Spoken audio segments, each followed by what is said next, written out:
Assalamualaikum warahmatullahi wabarakatuh. Pada asar di Masjid Istiqlal, Jakarta diisi pengajian dengan kajian kitab Arba'in Nawawi. Kajian ini disampaikan oleh Kiai Haji Abu Hurairah Abdussalam LCMA. Pada kesempatan ini beliau akan mengkaji kitab Arba'in nomor 34 tentang mencegah kemungkaran. Untuk itu marilah kita bersama-sama mengikuti kajian ini. Semoga kita memperoleh ilmunya untuk mempertebal keimanan kita kepada Allah Subhanahu wa taala dan memperbaiki perilaku kita dalam beragama. Demikian, wassalamualaikum warahmatullahi wabarakatuh.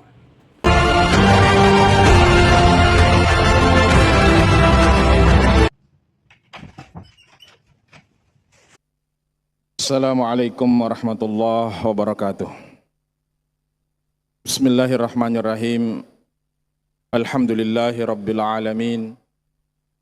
Wassalatu wassalamu ala sayyidina Muhammadin sayyidil awwalin wal akhirin wa khitamil anbiya'i wal mursalin wa rahmatillahi ta'ala lil alamin.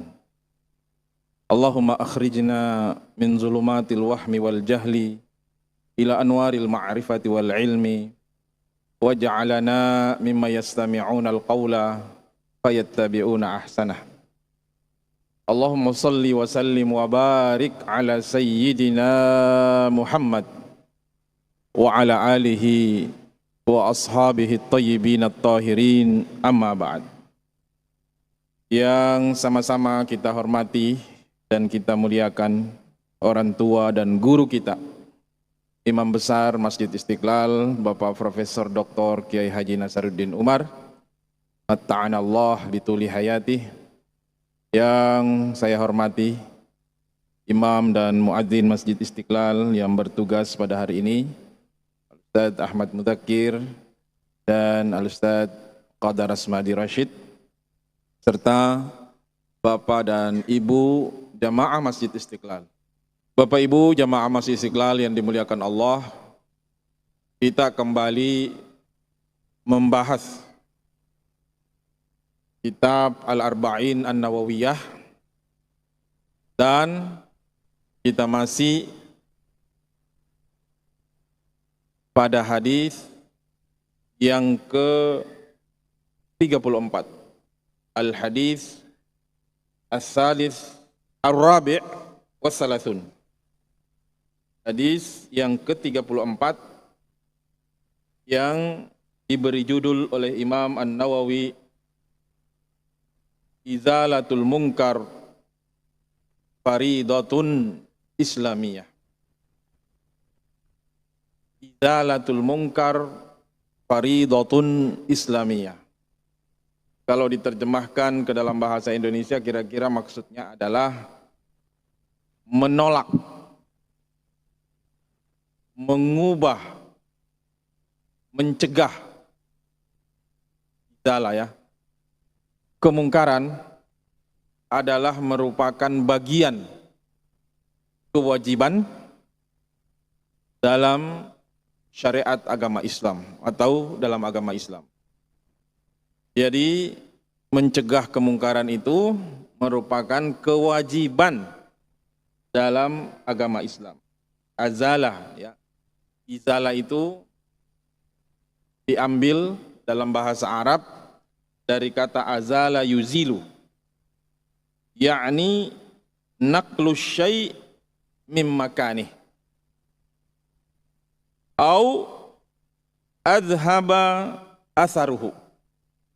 Naqlu syai' mim makanih, memindahkan yang tadinya ini di sini kita pindahkan jauh. Itu asal katanya azala yuzilu. Au adhaba atharuhu, atau menghilangkan bekasnya. Ya, seperti kalau di meja ini ketumpahan air teh atau kopi atau air minum, Kita adhaba asaruhu itu kita lap sampai bersih, sampai bekas teh atau kopi yang tumpah itu hilang. Itu namanya azala yuzilu. Atau juga bisa bermakna idalatu syai'in ma, menghapus sesuatu.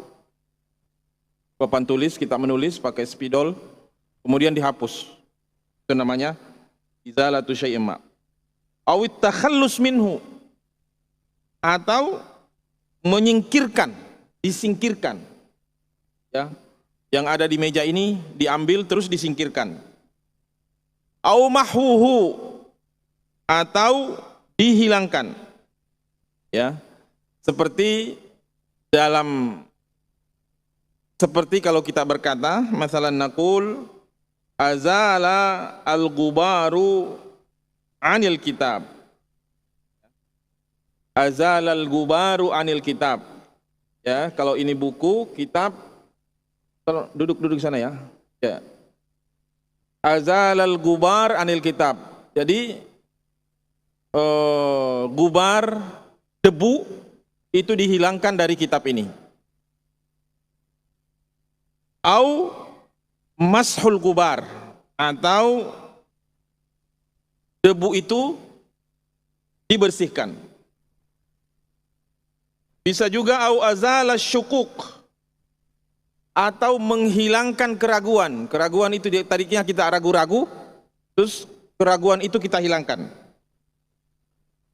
Ai ab'ada syukuk wa audahal umur. Keraguan itu dihilangkan, disingkirkan, sehingga urusan atau perkara itu jadi jelas, jadi terang benderang. Tidak ada lagi keraguan di dalamnya, ya, karena sudah disingkirkan, sudah dihilangkan. Baik, kita akan baca hadisnya. An Abi Sa'id Al-Khudri radhiyallahu anhu. Dari Abu Sa'id Al-Khudri, semoga Allah meridhoinya. Qala sami'tu Rasulullah sallallahu alaihi wasallam yaqul. Kata Abu Sa'id Al-Khudri, saya mendengar Rasulullah sallallahu alaihi wasallam bersabda, man ra'a minkum mungkaran falyughayyirhu biyadihi. Barang siapa yang melihat minkum di antara kalian mungkaran, kemungkaran, maka hendaklah ia cegah biyadihi, dengan tangannya. Fa illam yastati' fa bilisanih. Kalau dia melihat kemungkaran, kemudian dia tidak sanggup mencegahnya, menghalaunya dengan tangannya, maka hendaklah ia cegah kemungkaran itu bilisanihi, dengan lisannya, dengan mulutnya. Ngomong.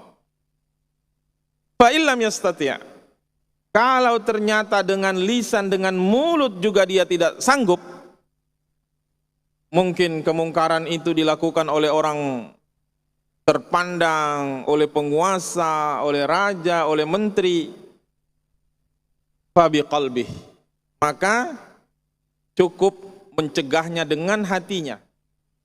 Paling tidak dia tidak setuju dengan adanya kemungkaran itu. Paling tidak dia benci, ya, dengan kemungkaran yang dia lihat, yang dia saksikan. Wadzalika adhaful iman. Ya. Jadi membenci kemungkaran dalam hati itu adhaful iman. Itu adalah iman, tingkat keimanan yang paling rendah. Hadis riwayat Muslim, rawahu Muslim. Nah, siapa orang atau siapa sahabat yang meriwayatkan hadis ini? Siapa itu Abu Sa'id Al-Khudri? Sahabat Rasulullah sallallahu alaihi wasallam. Beliau adalah nama lengkapnya Sa'ad ibnu Malik, Ibnu Sinan Al-Khudri Al-Ansari. Nama lengkap beliau Abu Sa'id Al-Khudri adalah Sa'ad ibnu Malik Ibnu Sinan Al-Khudri Al-Ansari. Berarti kalau di ujung namanya memakai kata atau kalimat Al-Ansari, berarti beliau ini adalah penduduk asli Madinah Al-Munawwarah, kota Madinah. Orang Yathrib asli. Beliau lahir pada tahun ke-10 Qoblal Milad.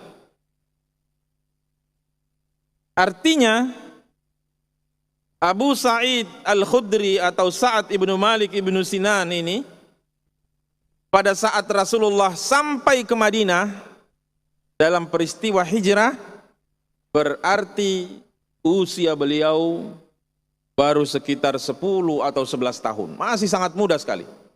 Generasi Z kalau istilah kita sekarang ini. Umur 11 tahun.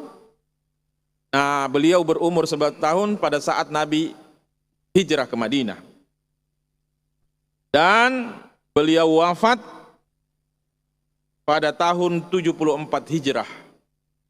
Di usianya sekitar 80 tahun. Wa makanu dafni, dimakamkan, dikuburkan di pemakaman yang sangat terkenal di Madinah, yaitu namanya Baqi'. Bagi kita orang-orang Indonesia yang sering umroh atau berhaji, maka pemakaman Baqi' ini sangat terkenal sekali, ya, populer. Karena biasanya jamaah umroh, jamaah haji itu selepas sholat di Masjid Nabawi, dia terus berziarah ke makam Baqi', pas di samping. Jadi kalau ini adalah makam Rasulullah yang ada kubah biru, ya, kubah hijau ya, bukan biru, kubah hijau. Begitu kita habis ziarah ke makamnya Nabi, kuburnya Nabi, ya, Abu Bakar, Rasulullah, kemudian Umar, kita biasanya diarahkan sama security itu keluar dari pintu ke arah pemakaman Baqi'. Nah, disitulah sahabat yang meriwayatkan hadis ini dimakamkan. Cuma tradisi di Saudi Arabia pada umumnya makam itu tidak ada tandanya, apalagi makam tua, ya, itu hanya ada batu, ya, batu di atasnya menandakan bahwasanya itu makam. Seperti itu, kecuali makam sahabat-sahabat yang terkenal, yang yang syuhada Uhud, itu biasanya ada keterangannya. Tapi kalau yang di Baqi' itu hampir rata-rata tidak ada tandanya, kecuali kalau kita bertanya kepada penjaga makam, ini kuburannya siapa, ya, dia akan nunjukkan berdasarkan riwayat tentunya apa yang dia ketahui. Tapi apa pasti sahabat itu ada di situ, wallahu alam. Yang jelas pemakaman Baqi', ya, di sanalah dikuburkan beberapa sahabat Nabi yang sangat terkenal. Abu Sa'id Al-Khudri ini adalah ahadul muktsirina lil riwayatil hadis. Jadi salah satu kelebihan daripada Abu Sa'id Al-Khudri ini, meskipun pada zaman Nabi hijrah ke Madinah umurnya masih sangat belia, masih sangat muda sekali, tetapi dia adalah orang yang termasuk yang paling dekat dengan Nabi, ring satunya. Kemana Nabi pergi, Abu Sa'id Al-Khudri selalu ikut bersama dengan Nabi. Sehingga di dalam riwayat beliau meriwayatkan hadis adadul ahaditsil lati rawaha 1170, 1170 hadis. 1170 hadis ada di kepalanya selain Al-Quran, ya. Al-Quran ayatnya sekitar 6 ribuan, ditambah lagi hadis 1170, jadi kurang lebih berapa itu, 6 ribuan tambah, ya, mungkin sekitar 7 ribuan lah Pak di kepalanya itu. Dan beliau hafal, kalau namanya periwayat hadis itu hafal Pak. Silsilah hadis itu dari ini, sampai nyambung ke Rasulullah SAW. Baik. Sami'tu Rasulullah sallallahu alaihi wasallam yaqul. Ya. Beliau berkata bahwasanya saya pernah mendengar Rasulullah sallallahu alaihi wasallam bersabda, "Man ra'a minkum munkaran falyughayyirhu bi yadihi. Fa illam yastati' fa bi lisanihi, fa illam yastati' fa bi qalbihi, wa dzalika adhaful iman." Ini hadis sangat masyhur sekali. Ya. Biasanya orang-orang yang yang sangat taat beragama, dikit-dikit dia keluarkan hadis ini. Ini hadis ini sama populernya dengan hadis tentang bid'ah. Ya, kullu bid'atin dhalalah wa kullu dhalalatin finnar. Sama dengan hadis ini. Bagaimana ceritanya sehingga hadis ini disampaikan, diungkapkan oleh Abu Sa'id Al-Khudri? Ternyata ini hadis beliau sampaikan, beliau keluarkan, akhirnya sampai kepada kita riwayatnya, itu ceritanya sangat panjang sekali. Kita persingkat karena waktunya waktunya singkat juga. Jadi pada saat Marwan ibnu Hakam, ya, Marwan ibnu Hakam ibnu Abil As, khalifah keempat dari Bani Umayyah, yang memerintah pada tahun 684 sampai 685. Singkat sekali, Marwan ibnu Hakam ini menjadi khalifah. Hanya sekitar 1 tahun kurang lebih. Pada saat Marwan ibnu Hakam ini memerintah menjadi khalifah, dia ada pemikiran. Pemikiran apa? Jadi dia ingin agar pelaksanaan sholat Idul Fitri dan Idul Adha itu disamakan tata caranya dengan ibadah sholat Jumat. Ya, salat Idul Fitri, Idul Adha, khutbah dulu apa ada salat dulu Pak? Salat dulu,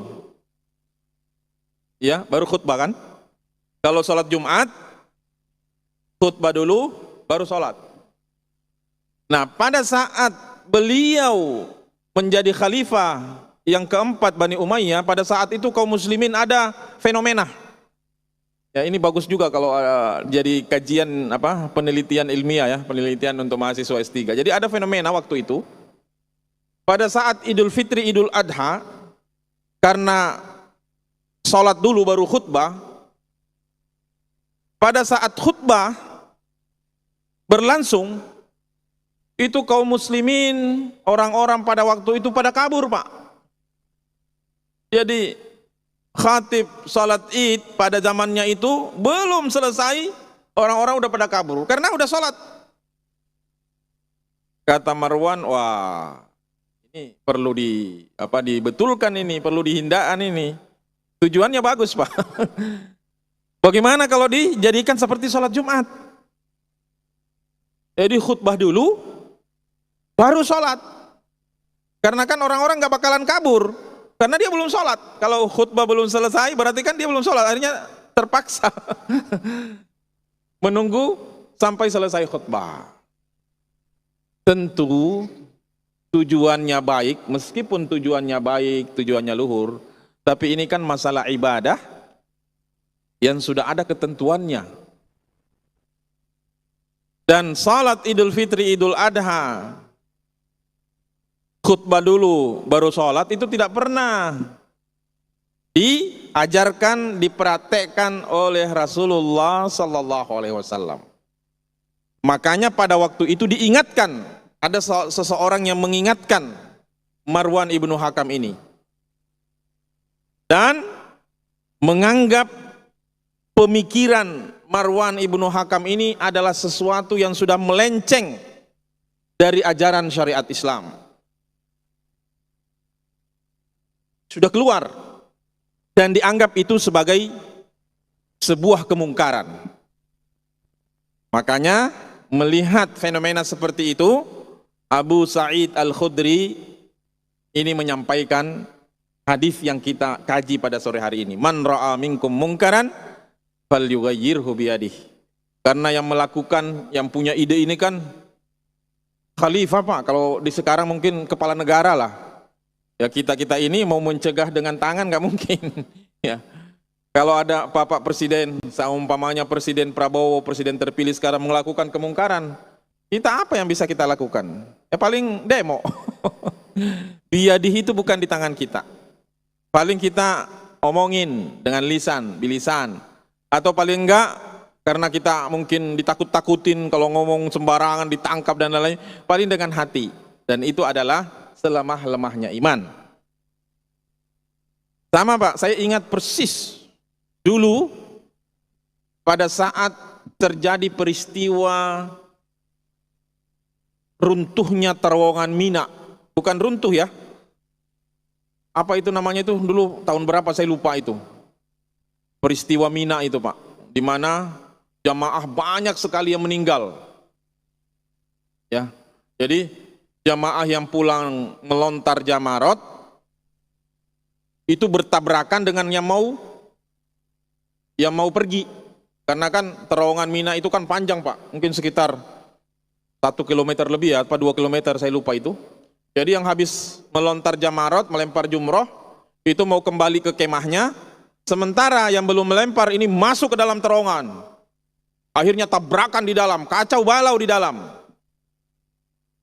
Itu banyak sekali meninggal, orang terinjak-injak, terutama orang lansia ya, umur 70-80 tahun itu enggak, banyak sekali yang meninggal di situ. Akhirnya setelah peristiwa itu pemerintah atau kerajaan Saudi Arabia membuat terowongan itu jadi one way. Jadi hanya satu jalur saja untuk memberikan kenyamanan.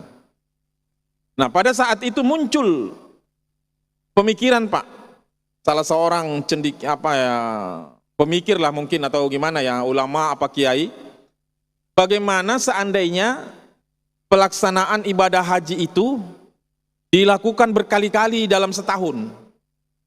Jadi tidak hanya di tanggal 9 Zulhijjah wukuf di Arafah, bisa mungkin bulan Zulhijjah, mungkin sebelum bulan Zulhijjah Zulqa'dah, atau mungkin di bulan Maulid. Itu pemikirannya untuk menghindari terjadinya korban. Memang luar biasa Pak, mengatur haji ini luar biasa sekali rumitnya Pak. Ya, Kementerian Agama juga pusing Pak, karena kita itu mengatur jamaah kita, orang-orang kita di negaranya orang yang punya aturan sendiri. Itu satu. Kemudian semua orang pengen berhaji Pak.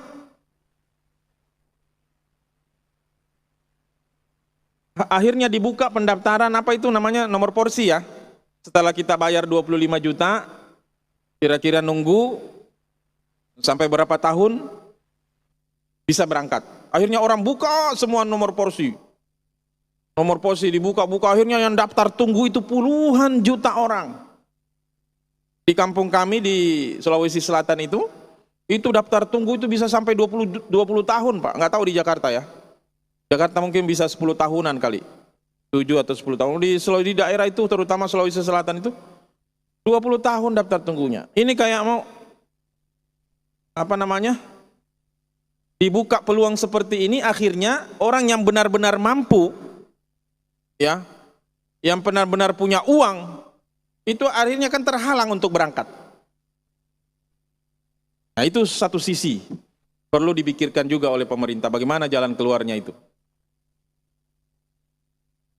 Kemudian orang berkumpul di satu tempat pada musim haji itu di Masjidil Haram yang kapasitasnya, kalau dulu itu sekitar 3 juta orang, sekarang bertambah Pak, akhirnya diperluas lagi Masjidil Haram itu. Makanya jangan heran Pak, Bapak kalau berangkat umroh atau haji 5 tahun yang lalu, itu Masjidil Haram sudah berubah Pak. diperluas terus, diperbaiki, biar pelayanan luar biasa itu. Pemerintah Kerajaan Arab Saudi itu benar-benar melayani jamaah tamu-tamu Allah ini luar biasa, Pak. Ya, dikerahkan semua tenaga dan pikiran. Sampai tempat melempar jumroh itu, Mak, yang tadinya tiang, mungkin ukuran tiangnya itu 2 kali inilah. Dulu itu tahun saya masih dapat itu masih mahasiswa. Itu susah sekali, ragu-ragu terus kita lempar gini kayaknya belum kena, diulang lagi, dilempar lagi. Sekarang itu, Pak, udah dibikin tembok panjang, mungkin dari sini sampai ke situ tuh berapa meter itu. Jadi kalau kita ngelempar itu insya Allah pasti kena, Pak. Dan nggak usah ragu, orang yang lempar dari sana ya kita nggak kena balik seperti itu. Mungkin saja, Pak, ya, ini pemikiran 20 tahun ke depan, mudah-mudahan kita masih hidup, mungkin orang tidak melempar lagi pakai tombol, Pak. Tinggal bismillahi Allahu Akbar, tas. Seperti itu. Bisa jadi. Karena kalau tidak dibatasi seperti itu luar biasa, Pak. Itu Mina, wilayah Mina itu dua diperluas, Pak. Arafah diperluas dan lain-lain sebagainya. Jadi memang pelaksanaan ibadah haji ini luar biasa rumitnya. Dan kalau ada apa-apa, Pak, terjadi kecelakaan, ada eksiden di Saudi pada saat musim haji, itu yang paling banyak korbannya adalah orang Indonesia. Karena mayoritas jamaah haji itu adalah orang kita, Pak. Ada tabrakan di sana, pasti ada orang Indonesia korbannya itu. Ada orang jatuh di lift ini, orang Indonesia lagi. Makanya jadi petugas haji waktu itu deg-degan terus kita, Pak. Ada sedikit kecelakaan, ada begini, ada orang kita seperti itu. Nah, makanya musim haji kalau tidak ada jamaah dari Indonesia, Pak, itu sepi kota Mekah dan kota Madinah. Karena kita penyumbang jamaah terbanyak di dunia ini. Nah, kemudian kelanjutan hadisnya insya Allah kita akan sampaikan pada pertemuan berikutnya. Ini menarik sekali hadis ini, Pak. Apa yang dimaksud dengan mungkar, kemudian apa yang dimaksud dengan melihat kemungkaran, apa itu melihat dengan mata kepala, ru'ya basariyah atau ru'ya ilmiah dan lain-lain sebagainya. Insyaallah pertemuan berikutnya kita akan sempurnakan pembahasan hadis tentang mencegah kemungkaran bagian daripada ajaran syariat Islam. Wallahu a'lam bissawab, wallahul muwaffiq ila aqwamit thoriq. Wassalamualaikum warahmatullahi wabarakatuh.